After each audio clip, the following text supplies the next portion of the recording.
Bây giờ các bạn trở lại với nào của mình C3 là cái tên quen thuộc của mình đó là kem.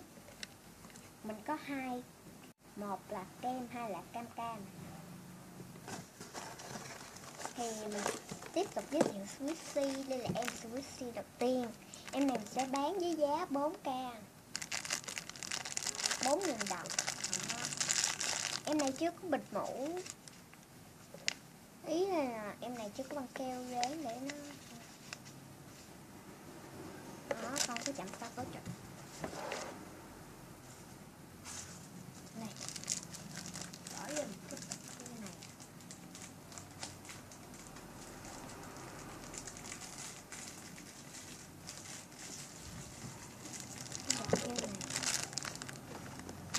Rồi tiếp theo là em Cool Kincher. Em Cool Kincher các bạn cũng biết, trong thế giới Noel được gọi tên tiếng Việt là người tuyết Cool Kincher.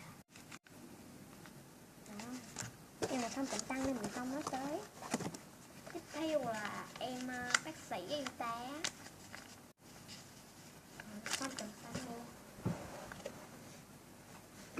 Rất quà. Tiếp theo là một em mèo cực kỳ cute.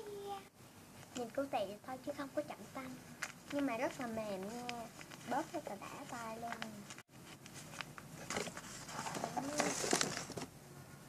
Đây,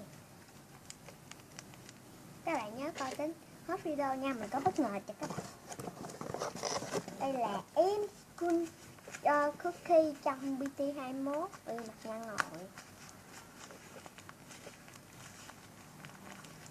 rất là mềm chứ không có chặt tay. Theo là em dưa gan. Em dưa gan cũng khá là chặt tay. Em dưa gan này mình bán với giá 5.000 đồng nha, đang từ lên. Đây là nè. Xong tiếp theo là tanh tanh. Các bạn nhìn cũng biết logo của ai đúng không? Logo của PTX. Đây, có còi đã.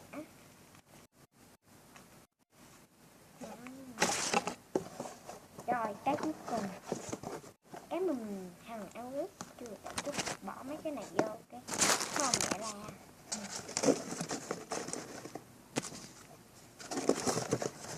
Vô mấy mẹ ơi, queo lửa vô nè. Rồi đây là em cuốn sách, rất là chậm tăng luôn nha.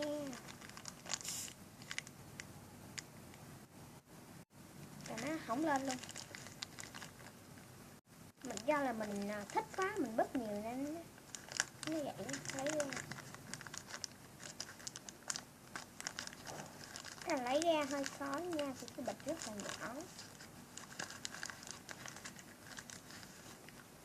Vì sao mình lại bỏ trong đây để cho nó chậm các bạn nào muốn Squishy của mình chặt tăng hơn thì hãy bỏ vào cái bịch giống mình vậy nào, bịch ni lông vấn đề nào đó. Trời má, nó không lên luôn. Nói chung là để 2-3 tiếng nữa nó mới lên, nó sẽ lên. Đây, cuối clip vào đây mình cho các bạn cái bất ngờ của mình.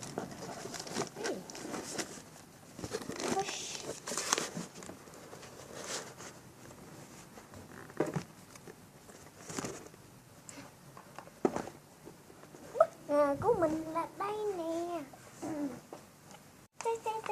Squishy lớn khổng lồ của mình. Đây là em Squishy bơ. Ở đây nó có một miếng phô mai. Nhăn quá, nhét gọn vô.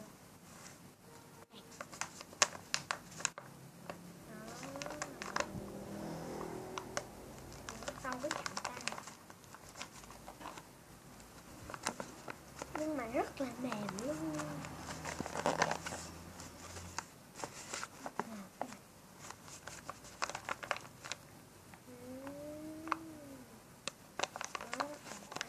Cảm ơn các bạn đã xem video clip của mình. Nếu bạn thấy hay thì hãy like, share và subscribe nha.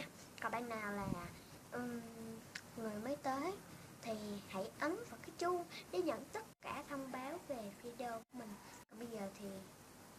bye.